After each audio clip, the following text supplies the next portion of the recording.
আমরা অনুষ্ঠানের আরো একটা পর্বের দিকে এগিয়ে যাব এবং সেই অ্যানাউন্সমেন্ট করার জন্য আমি আমার শিক্ষক মাননীয় সুরজিৎ কর্মকার মহাশয়কে ডেকে নেব। স্যার আপনি আসুন এবং এরপরে অ্যানাউন্সমেন্ট করুন।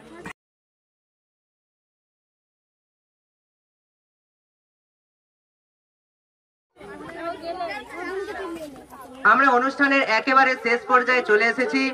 এরপর আমাদের সামনে বক্তব্য উপস্থাপন করবে স্বাধীনতা সম্পর্কিত বক্তব্য মানিক চাঁদ, আমাদের এনজে এক্সাম স্টাডি সেন্টারে ক্লাস 11 এর ছাত্র।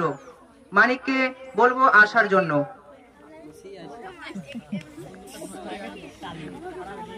সকলকে আমার নমস্কার। আজকের এই মহান দিনে আমাকে স্বাধীনতা সম্পর্কে দু চার কথা বলার জন্য আমার শিক্ষক আহ্বান করলেন, সেই জন্য ওনার প্রতি আমার বিনম্র শ্রদ্ধা এবং উপস্থিত আমার সকল সহপাঠী, আমার ভাই বোন এবং আমার বন্ধু সকলের প্রতি আমার ভালোবাসা। এবং এছাড়াও আরো যারা যেখান থেকে এই মাইকের শব্দ পাচ্ছেন বা ইন্টারনেটের মাধ্যমে যারা এই বক্তব্য যাদের কাছে পৌঁছাবে, আমার কথা যাদের কাছে পৌঁছাচ্ছে, সকলকে আমার প্রণাম, ভালোবাসা, শ্রদ্ধা। আজকের এই দিনে আমরা উপস্থিত হয়েছি স্বাধীনতা দিবস উদযাপন করার জন্য। আজকের এই দিনে আমরা উপস্থিত হয়েছি এই স্বাধীনতার কথা আমরা সকলে কম বেশি জানি। আজকের এই স্বাধীনতা প্রাপ্তি ঠিক যেভাবে আমাদের কাছে একটা অনেক মহৎ একটা বিষয়, অনেকটা আনন্দপূর্ণ একটা দিন, ঠিক সেভাবেই আজকের এই যে স্বাধীনতা আমাদের কাছে এসেছে, আজকের এই স্বাধীনতা পাওয়ার দিন আমাদের কাছে অনেকটা দুঃখেরও দিন। আজকের এই দিনে যেমন আমরা অনেক কিছু পেয়েছি, অনেক কিছু অ্যাচিভমেন্ট করেছি, ঠিক সেভাবে আজকের এই দিনে আমরা অনেক কিছু হারিয়েওছি। আর সেই হারানো জিনিসটা কিছু কম হারানো নয়, সেই হারানো জিনিসটা জীবনের অনেকটা দিক হারিয়ে ফেলা।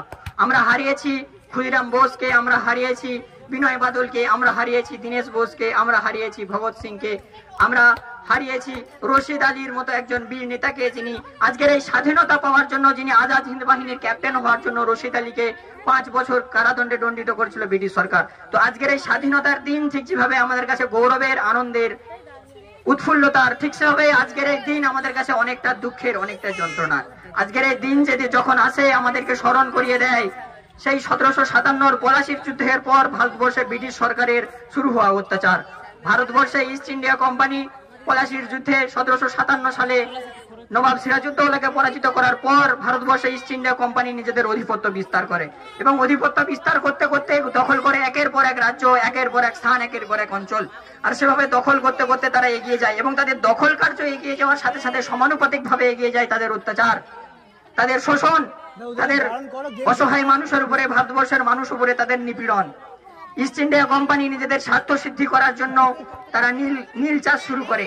তারা বনের সম্পদকে তাদের ইংল্যান্ডে পাচার করার জন্য তারা অরণ্য আইন পাশ করে। তারা এভাবে চাষিদের ওপর, অসহায় মানুষদের ওপর, ভারতবর্ষের সকল মানুষের উপর শুরু করে অত্যাচার।